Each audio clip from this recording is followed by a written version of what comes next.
આ કહાની બિહામણી છે, ડરામણી છે, એટલે ગોદડું ઉઠી લેજો, લાઇટ ચાલુ કરી દેજો અને બાળકોને દૂર રાખજો, કારણ કે આ કહાની સાંભળ્યા બાદ તમારા બાળકો ડરી શકે છે. જી હા, 29 તારીખની કાળી ડિબાંગ રાત્રે અચાનક અવાવરૂ જગ્યાએ 4 બુલડોઝર ભેગા થયા. નક્કી કર્યું કે ગરમા ગરમ વણેલા ગાંઠિયા સાથે એક ચર્ચા કરવાની છે.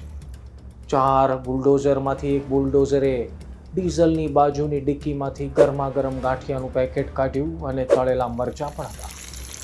એ ગાંઠિયા ખાતા ખાતા બુલડોઝર બોલ્યું કે હે ભાઈઓ, ડીઝલના ભાવ તો આસમાને છે, આપણે તાત્કાલિક પૈસાદાર થવાનું છે, કોઈ શોર્ટકટ શોધો. બુલડોઝરની ચર્ચા ચાલતી હતી ત્યાં જોરદાર પવન ફૂંકાયો, વીજળીઓ થવા લાગી અને અચાનક એવો જોરદાર પવન ફૂંકાતો હતો અને ત્યાં ઝાડની પાછળથી અચાનક 2 થી 3 ભૂત આવ્યા.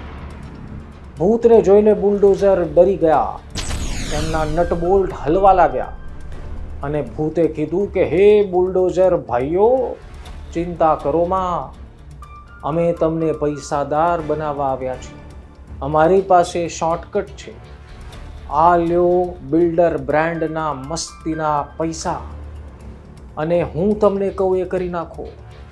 બુલડોઝરે કીધું શું કરવાનું છે ભૂતભાઈ?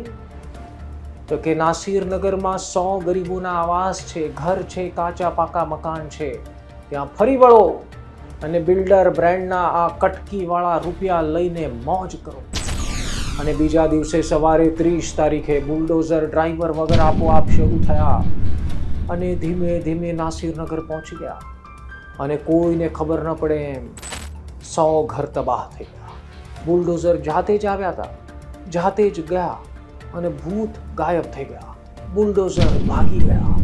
હા, આ કહાનીમાં હવે ટ્વિસ્ટ આવ્યો છે. તમને લાગતું હશે કે આ હોરર સ્ટોરી હું શું કામ કહું છું? મિત્રો, આ હોરર સ્ટોરી નથી, સુરતમાં બનેલી એક ઘટના ઉપરથી મેં આ સ્ક્રિપ્ટ બનાવી છે. એટલે જો ગોદડું ઓઢી જ લીધું હોય તો કાઢી નાખો, કારણ કે હવે ગોદડું તમે ઉતારી દો. હવે આપણે જે જવાબદાર છે એના કપડાં ઉતારવાની શરૂઆત કરીશું.